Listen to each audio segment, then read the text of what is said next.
இன்றைய சிறப்பு நேர்காணலில் நம்முடன் இணைந்திருக்கிறார் பாஜக பிரமுகர் கல்யாண் ராமன் அவர்கள். சார் வணக்கம். வணக்கம். இவகிட்ட எல்லாம் எதுக்கு இன்டி எடுக்கிறீங்க? சில்ற பையன். நீங்க எப்போ ராஜினாமா லெட்டர் கொடுக்க போறீங்க? ஏன்னா உங்க கட்சியில் நிறைய பேர் ராஜினாமா லெட்டர் கொடுத்துட்டு வேற ஒரு இடத்துக்கு போயிட்டு இருக்கிறாங்க. இந்த இடத்தை விட்டு போனேன்னு வச்சுக்க சோத்துக்கு தான் மனுஷனா மானரசம் வேணும். அது மனுஷனுக்கு தானே. ஆமா இல்ல, ஏன் ராஜினாமா பண்றாங்கன்னு உனக்கு உண்மையாக புரியலன்னா, ஒரு விதமான ஒரு தவறான அபிப்பிராயம் எங்களுக்கு மோடியின் ஆதரவு இருக்கிறது, எங்களுக்கு அமித்ஷாவின் ஆதரவு இருக்கிறது என்று ஒரு பொய்யை கூறிக்கொண்டு ஒரு அமைப்பு தன்னை உருவாக்க பார்க்கிறதுன்னு தான் இப்போ நான் பார்க்குறேன். அப்படி அண்ணாமலை எங்கேயும் சொல்லியே. ஓப்பனிங் சீன்லயே அவமானமா? அண்ணாமலை வாயால சொல்லணுமா என்ன? சொல்றது வாயால தான் சொல்லணும். ஒரு ஆர்டரா ஃப்ளோவா போய்கிட்டு இருக்கல, கூட கூட பேசினா மறந்துட மாட்டானா? நான் எதையும் சொல்லவில்லையே. கரெக்டா நீங்க அண்ணாமலை மாதிரியே பேசிட்டீங்களா? அது எப்படி கலாய்ச்சிட்டாராமா? இல்ல நான் சொல்லி கொடுத்தாரா? நான் கேட்கறேன். அண்ணாமலை உங்களுக்கு சொல்லி கொடுத்தாரா? இப்படி கேளுங்க. என்ன உனக்கு என்னப்பா, நீ பைத்தியம். நீ என்ன வேணாலும் பேசலாம், நாங்க அப்படியா? இல்ல அவர் இருக்கும்போது உங்களுக்கு சொல்லி கொடுத்துருக்காரா? நீ கேட்ட ஒவ்வொரு கேள்வி என்ன செருப்பால் அடிச்ச மாதிரி இருக்குடா. மாதிரி இல்ல, உண்மையிலே செருப்பால தான் அடிச்சது. இந்த வெப்சைட் விஷயம் வந்து ஏன் உங்களுக்கு இவ்வளோ கான்சென்ட்ரேட்டடா அது சம்பந்தமா நீங்க யோசிச்சுட்டு இருக்கீங்க? எனக்கு புரியல. இப்போ தமிழ்நாட்டுல வேற பிரச்சனைகள் இல்லாம அது கான்சென்ட்ரேட் பண்றீங்களா? மேட்டர் கிடையாது. இந்த வெப்சைட் விஷயம் வந்து வைத்திருச்சல் அதை நேரடியா சொல்ல முடியாம நீ என்னைய கேட்டா இவன் மூஞ்சில எல்லாம் முழிச்சு நீங்க இந்த ஏரியால வாழ்றத விட ஏரியா விட்டு வேற ஏரியாவுக்கு போயிருங்க, இன்னும் வாழ்க்கை நல்லா இருக்கும். இல்ல உங்களுடைய ஐடியா என்ன இதுல? அதாவது ஒரு மிஸ்ப்ரோபகண்டாவை வந்து எடுக்கணும்னு ஒரு கும்பல் முயற்சி பண்ணுது. மோடி அவர்கள் மற்றும் அமித்ஷாவின் ஆதரவுடன் தான் இது நடக்கிறது, இது B team, C team, D team அப்படின்னு ஒரு பொய்யுரையை பரப்பும் முயற்சி அதில் இருக்கு. இந்த ஒன்ன தாங்க 9 வருஷம் ஊருக்குள்ள சொல்லிட்டு சுத்துறான். திருவிழாவுக்கு போனாலும் இதுதான் சொல்றான், சந்தைக்கு போனாலும் இதுதான் சொல்றான். ஆனா அது என்னன்னு அவனுக்கும் தெரியாது. அதுக்காக வந்து சம்பந்தப்பட்ட அந்த பலூன் பேசாட்டா கூட தன்னை சுத்தி இருக்கிற மற்ற பலூன்களை பேச வைக்குது. இப்போ உனக்கு என்னப்பா பிரச்சனை? நான் வந்து சாதாரணமாக பெரிய பெரிய விஷயங்களே விளையாடுறேன். நான் நீங்க ஜாலியா விளையாடி பாக்குறீங்க. ஜிஹாதி குரூப்ஸோடலாம் நான் எப்படி விளையாடுனது உங்களுக்கு தெரிஞ்சிருக்கும், நான் சொல்ல தேவையில்லை. குடிச்சட்டிக்கு காசு கொடுக்க வக்கில்ல, நீங்க எல்லாம் ரவுடிய. நான் ஜிஹாதி குரூப்ஸோடய சாதாரணமாக பெரிய பெரிய விஷயங்களை வச்சு விளையாடினேன். இது ஒன்றுமே இல்லாத மிக சாதாரணமான ஒரு சப்ஜெக்ட். அதனால யார் நீயா? அது என்னமா அப்ப கொஞ்சம் கூட வெக்கப்படாம பேசிட்ட? பட் அடிப்படையில் நிறைய கேள்விகள் இருக்கு. நீங்க வந்து உறுப்பினர் சேர்க்கையில போய் அப்படின்னாலும் கூட உங்க நிர்வாகிகள் கண்ணு முன்னாடியே ராஜினாமா பண்ணிட்டு போறாங்க. அப்படி கேளுங்க.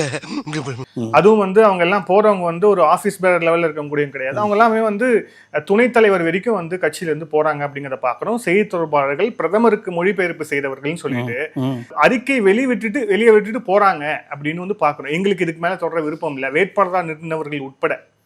இது என்ன மெசேஜ் இருக்கு இதுல? என்ன போய் அருமையான மெசேஜ் வந்து இப்ப நான் என்ன உங்கள்கிட்ட சொல்றது?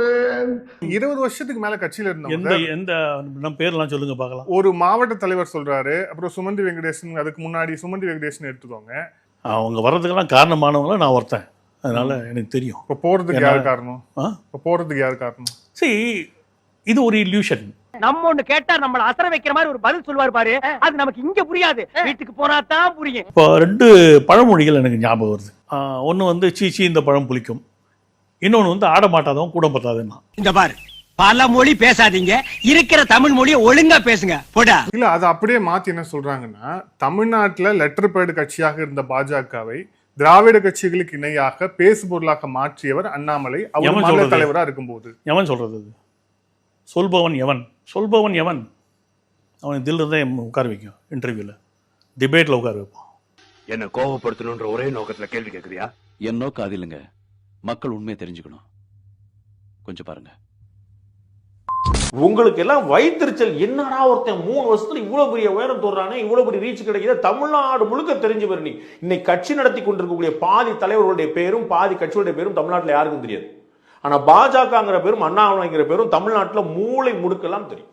கண்மணி போனாங்க வந்தாங்க, டக்குன்னு பார்த்தா வளர்ந்து பெரிய ஆனீங்கன்னா அப்புறம் எனக்கு ஒரு மாதிரி இருக்கும்ல. அதுக்கு பேர் இன்செக்யூரிட்டியா? போய் நல்ல டாக்டரா பாரியா? இதெல்லாம் மனநல பிரச்சனை. நீ யாருன்னே அடையாளம் தெரியாம எங்கேயோ கர்நாடகால நான் சிங்கம் பங்கம் புங்கன்னு பேசிட்டு இருந்தப்போ உங்ககிட்ட ஏதோ திறமை இருக்கிறத யாரோ ஒருத்தர் நம்பியதுடைய விளைவு. யார் நம்பினாரு சார்? அதை பத்தி எனக்கு என்ன கவலை? இல்ல நீங்க சொல்லுங்க சார். யார் நம்பினாரு? யாரோ ஒருத்தர் நம்பினாரு, அவர் கொண்டு வந்தாரு. இல்ல சார், அவ்வளவுதான். நீங்க தான் தைரியமா சொல்றீங்களா? யார்? யாரோ ஒருத்தர். ஏன்டா தயங்குற? தைரியமா சொல்றான், சொல்லு. நீதான் தைரியமான ஆளத்தை சொல்லு, சொல்றா. அப்போ இது ஆஃப் லேட்டா நீங்க பேசுறத பார்க்கும்போது அண்ணாமலை அவர்கள் மீது ஏற்பட்ட தனிப்பட்ட அந்த ஈகோவால தான் நீங்க இப்படி பேசிட்டு இருக்கீங்களா? இதுல என்ன ஈகோ இதுல என்ன இருக்கு? பார்பிக்யூ ஸ்மெல் வருது. பார்பிக்யூ ஸ்மெல் வரல? ஓ பெரியப்பா. அதாவது அவர் வந்து கட்சிக்கு இந்த கான்ட்ரிபியூஷன் பண்ணல, சட்டமன்ற உறுப்பினர்களை கன்வெர்ட் பண்ணல, எம்பிக்களை கன்வெர்ட் பண்ணல, கட்சி சரியில்லை, தொண்டர்கள் பாதிக்கப்படுறாங்க. இது வந்து ஒரு கட்சிக்காரன் சொல்றதா இருக்கலாம். நாங்க எங்களை இறக்கி விட்டுறேன்னு சொன்னாரு, நாங்க தான் பலூன் ஊதி விட்டோம். இதெல்லாம் வந்து ரொம்ப ஒரு உங்களோட தனிப்பட்ட வெஞ்சன்ஸ் வெளிப்படுதோ அப்படிங்கிறது தெரியுது. வேலையே இதுதான். ஊர்ல எவன் உருப்பிட்டாலும் வயிற்றுச்சல் பட்டு அவனை பத்தி டீக்ரேட் பண்ணி பேசுறதா இவன் மட்டும் கிடையாது, ஊருக்குள்ள ஒரு 10 பேர் இருக்காங்க. எவன் உருப்பிட்டாலும் இவன் என்ன அப்படி வந்தான். ஆனா இப்போ உங்களுடைய ட்விட்டர் பதிவுகள் எல்லாம் பார்க்கும்போது நீங்க வந்து வார் ரூமுக்கு பதில் சொல்லிட்டு இருக்கிறீங்க, அவங்க செய்யக்கூடிய ஒரு விஷயங்களுக்கும் அப்படின்னு அதுக்கு பதில் சொல்லிட்டே இருக்கீங்க. சோ அப்போ உங்களோட விளையாடுறது உங்களுக்கு தெரியலையா?